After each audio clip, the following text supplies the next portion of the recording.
What's going on, everybody? Hope you're all having a fantastic day today. Now, ladies and gentlemen, the other day, I honestly can't believe I'm going to go ahead and make this video, but Activision, once again, never fails to blow my mind. I just, after all of the communication, all of the feedback that this community has given them, through thick and thin, positive, negative, angry, happy, all of the above, they will not budge whatsoever. But of course, you know, when someone has a lot of people backing them up, they have a lot of people they can influence, and they can encourage a lot of people to give them some sales, you best believe Activision is going to be in one place only. But, of course, ladies and gentlemen, before we go ahead and hop into the topic of today's video, if you do enjoy what you hear today, and you want to hear more stuff about Call of Duty, Battlefield, XDefiant, other information, news, you know, all these different type of commentaries, if you guys want to be a part of that, don't forget to subscribe and hit that notification button. And also, if you want to go ahead and check out my live streams, we will be live today over on Twitch. So if you guys want to check that out, I have links to everything, all of my socials, down in the description of this video. So, ladies and gentlemen, if you haven't heard this information already, and I'm honestly assuming the majority of you guys have heard this information, but if you haven't, Nick Mercs and Tim the Tatman got their own operators in Call of Duty Modern Warfare 2. But on top of that, Nick Mercs came out with a little extra information on some of the payments that are going on behind the scenes. And once again, where Activision is putting all of their focus, all of their priorities. Get this, okay? Call of Duty's paying me to do a CDL watch party of the championship. So we're going to fucking do it. I'm really hoping that, if Hayes Clan gets to the finals, that way it can be like extra hot. And I'm also like really hoping that the thieves do not. Yes, ladies and gentlemen, you have heard this information correctly. Now, there is a lot of stuff that I have to go ahead and discuss with this information, but first and foremost, I want to point out the fact that CDL is doing so poorly this year that Activision is actually coughing up money to get people to advertise and watch the CDL. I just want you guys to let that sink in. People are so uninterested with Call of Duty. The competitive scene is so dried up and lame right now, and the hype around the overall game has decreased by so much that Activision can't even rely off of the hardcore audience to back up the game anymore and keep these events going. They have to actually pay individuals to sit back and watch a live stream of their competitive matches. To me personally, that just goes side and side along with the other, statement that they put out. Remember when Activision said that their vision for CDL isn't going as planned and it's not turning out profitable? It almost seems like everything is lining up here. And once again, do you want to know how to turn this around without having to cough up money for influencers to go ahead and, once again, fake hype up your game? Make a good game. Imagine if Call of Duty was actually a good product, if the core gameplay could actually back itself up and get that addicting feeling again. They wouldn't have to hire anybody to go ahead and stream these events. Shoot, Activision never had to do that in the first place the majority of the time. The competitive scene grew out of just simply the love that people had, the passion people had for the overall franchise. Nobody had to advertise it. Nobody had to hype it up. It was naturally built into the game because the game was simply fun. So instead of investing into people to hype up your game, why don't you just simply invest back into the game itself, right? Invest back into your community. But the other point that I want to point out here is not only is the CDL dying, but the priorities of Activision. This honestly is what blew my mind out of this overall whole situation here. The fact that they will not listen, Activision, when I say they won't listen to anybody's feedback. They won't listen to anybody in the core community. People who've been playing this game constantly. They don't care. They don't care about what we have to say.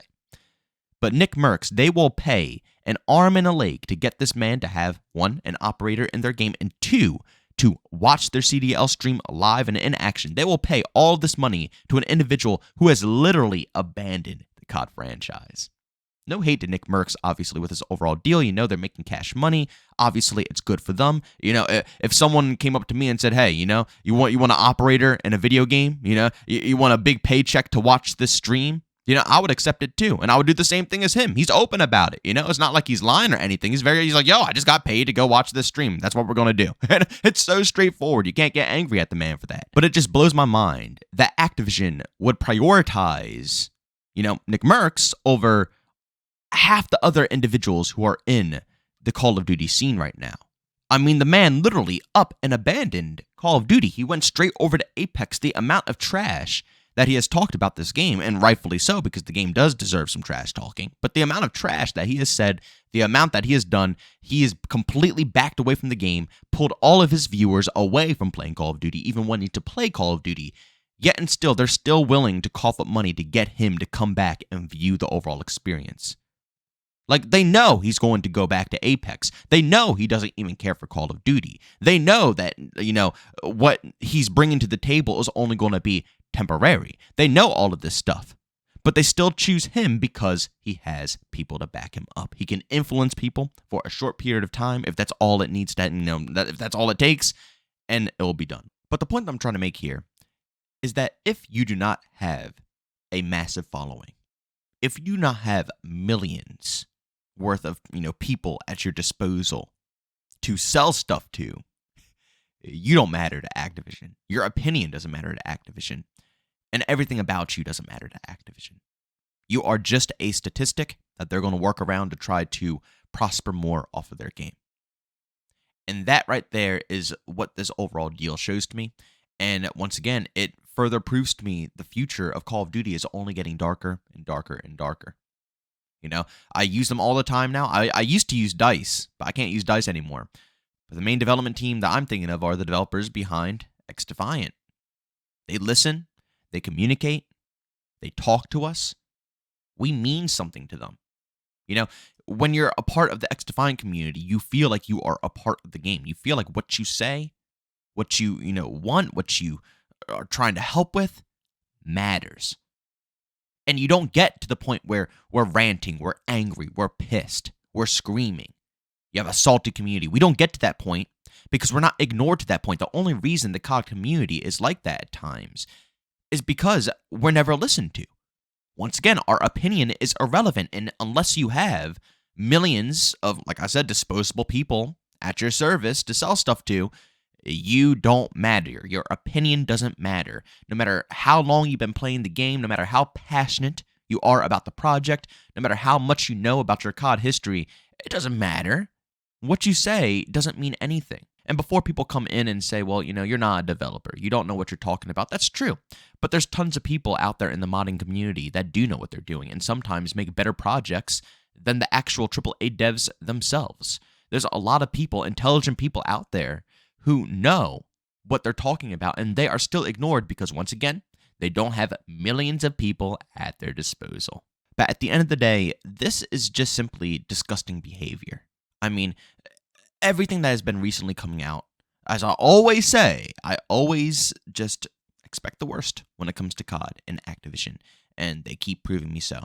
I mean, just the other day, I was talking about how they shut down SM2. The mod that's coming out that the community has been waiting ages for.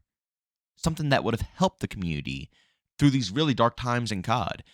And here we go with that. They shut down the SM2 mod.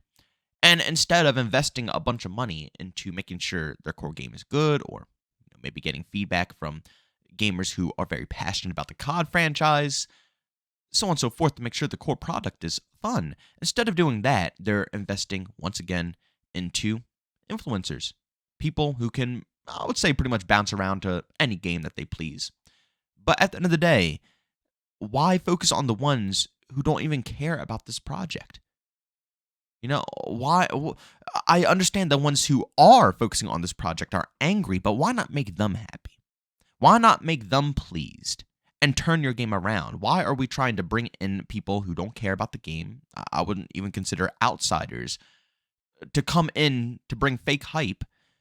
For what purpose? Because those individuals, the individuals who are watching the stream, probably won't even stick around to see what the future of Call of Duty will pan out to be.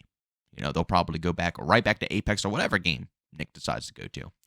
It's just all a mess right now. And of course, as usual, you guys know me, I wanted to share it and fill you guys in on my 2 cents on this overall story. But ladies and gentlemen, thanks so much for checking out this video. If you enjoyed it, make sure to leave a like, bump, say hate it, leave a dislike. Also, for brand new and enjoy the content, don't forget to subscribe and that notification button. Also, want to chat with me, this is two way to do so. I have Twitter and Discord, both linked down in the description. And also, want to catch me live streams of video games over on Twitch, that's in the description as well. But guys, thanks so much for tuning in. See you on the next one. Peace out.